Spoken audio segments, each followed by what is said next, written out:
ಟೆಕ್ನಿಷಿಯನ್ಸ್ನ ಮಾತಾಡಿಸಿದಂತಹ ವ್ಯಕ್ತಿ ನಮ್ಮ ನಿರ್ಮಾಪಕ ವಿಜಯ್ ಕುಮಾರ್ ಅವರು. ಇಲ್ಲೆಲ್ಲ ಬಂದರೆ ಒಂದು 4-5 ಜನ ಸೆಲೆಬ್ರಿಟಿ ಬಂದಿದ್ದ ತಕ್ಷಣ 4 ಜನ ಮಾತಾಡಿದ ತಕ್ಷಣ ಹೊರಟೋಗ್ಬಿಡ್ತಾರೆ. ಆದರೆ ಈ ವ್ಯಕ್ತಿ ಸಿನಿಮಾದಲ್ಲಿ ಕೆಲಸ ಮಾಡಿರುವಂಥ ಎಲ್ಲ ಟೆಕ್ನಿಷಿಯನ್ಸ್ನ ಕರೆಸಿ ಮಾತಾಡಿಸಿದ್ದಾರೆ. ಅದು ನಮ್ಮ ಹಿರಿಯ ಕಲಾವಿದರಾದಂತಹ ನಮ್ಮ ಲಯ ಕೋಕಿಲ ಸರ್ ಕಡೆಯಿಂದ. ಸೊ ದಯವಿಟ್ಟು ನಮ್ಮಂಥ ಎಲ್ಲ ಕಲಾವಿದರು ದೊಡ್ಡ ದೊಡ್ಡ ಸ್ಟಾರ್ ಸಿನಿಮಾಗಳನ್ನ ನಾವು ಥಿಯೇಟ್ರಲ್ಲಿ ಹೋಗಿ ನೋಡ್ತೀವಿ. ಆದರೆ ಎಲ್ಲ ದೊಡ್ಡ ದೊಡ್ಡ ಸ್ಟಾರ್ಗಳು ನಮ್ಮ ಸಿನಿಮಾನ ಬಂದು ಥಿಯೇಟ್ರಲ್ಲಿ ನೋಡಲ್ಲ. ಹಾಗಾಗಿ ಕನ್ನಡ ಇಂಡಸ್ಟ್ರಿ ಇವತ್ತು ಈ ಮಟ್ಟಕ್ಕೆ ಬರೋಕ್ಕೆ ಕಾರಣ.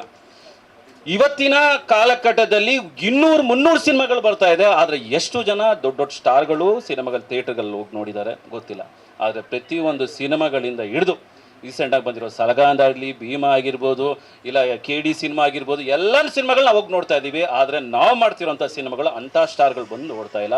ಹಾಗಾಗಿ ಆ ಕಲಾವಿದರು ಬಂದು ಯಾವಾಗ ನಮ್ಮಂಥ ಸಿನಿಮಾಗಳನ್ನ ಥಿಯೇಟ್ರಿಗೆ ನೋಡಿ ಅವ್ರ ಸಣ್ಣ ಸ್ಟೇಟಸ್ ಅವರ ಒಂದು ಇನ್ಸ್ಟಾಗ್ರಾಮ್ ಪೇಜಲ್ಲಿ ಈ ಸಿನಿಮಾ ಚೆನ್ನಾಗಿದೆ ಅಂತ ನೋಡಿದ್ರೆ ಸಾಕು, ಎಷ್ಟೋ ಕಲಾವಿದರು ಹೊರಗೆ ಬರ್ತಾರೆ.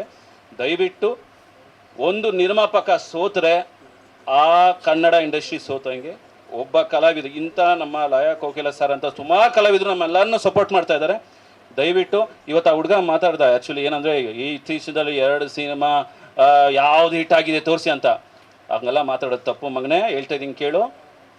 20, 30, 40 ವರ್ಷಗಳಿಂದ ಸುದೀಪ್ ಸರ್ ಆಗಿರ್ಬೋದು, ದರ್ಶನ್ ಸರ್ ಆಗಿರ್ಬೋದು, ಎಲ್ಲರೂ ಅವ್ರ ಮನಸ್ಸಲ್ಲಿ ಡಿ ಬಾಸ್, ಕಿಚ್ಚಾ ಬಾಸ್ ಅಂತ ತೊಗೊಂಡ್ಬಂದಿದ್ದಾರೆ. ಇನ್ನು ನೀನು ಇವಾಗ ಬೆಳೀತಾ ಇದೆಯಾ ಹುಡುಗ, ಸ್ವಲ್ಪ ನೋಡ್ಕೊಂಡು ಮಾಧ್ಯಮದ ಹತ್ರ ಮಾತಾಡಬೇಕು. ಯಾಕಂದರೆ ಅವ್ರಿಗೆ ದೊಡ್ಡವ್ರಿಗೆ ಯಾವಾಗ ಮರ್ಯಾದೆ ಕೊಡ್ತೀವೋ ನಮ್ಮಂಥ ಚಿಕ್ಕವರು ಬೆಳೆಯೋದಕ್ಕೆ ಅವಕಾಶ ಮಾಡ್ತಾರೆ ಅಂತ ಹೇಳ್ತಾ, ಇದ್ರ ಬಗ್ಗೆ ಏನಿಲ್ಲ, ಎಲ್ಲ ಸಣ್ಣ ಮಕ್ಕಳುಗಳು ದೊಡ್ಡವ್ರನ್ನ ನೋಡಿ ಕಲಿಬೇಕು.